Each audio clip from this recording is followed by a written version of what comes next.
After the fierce battle between Israel and the Philistines, the Israelites were defeated, and the Ark of the Covenant, that sacred chest that carried the presence and power of God, was captured.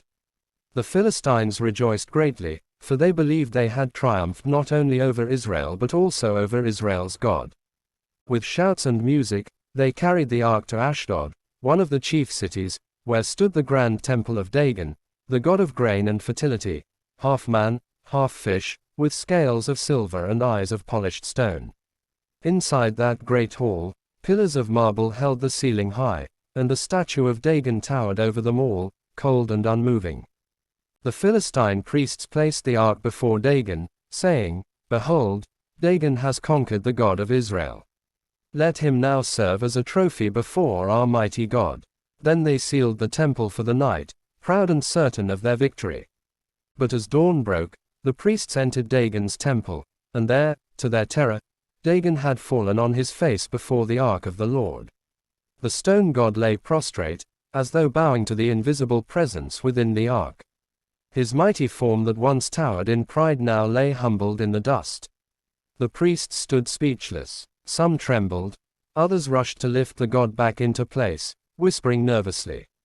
Greater than it must have been the wind, or the shifting of the earth. They propped him upright again and wiped the dust from his carved face. Yet deep within, a fear began to stir, a fear they dared not voice aloud. The next morning, when they entered the temple once more, a dreadful sight awaited them. Dagon had fallen again before the ark of the Lord, but this time, there was no mistaking the hand of God. His head and hands were broken off, lying on the threshold, while his torso alone remained. The very symbol of his wisdom and power, his head and hands, were shattered, leaving a lifeless stump. A heavy silence filled the temple. The priests dared not move. The air seemed to tremble with unseen power, and the presence of the Lord hovered like fire over their false god. From that day, no priest of Dagon ever stepped on the threshold where his head and hands had fallen, for it became a place of dread and remembrance. Soon after, the hand of the Lord was heavy upon the people of Ashdod. Their triumph turned into torment.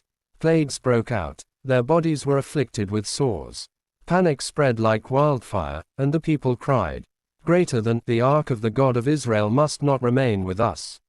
His hand is sore upon us and upon Dagon our God." The ark was moved from city to city, to Gath, then Ekron, but wherever it went, calamity followed. No city could endure the holy presence that had been taken in pride.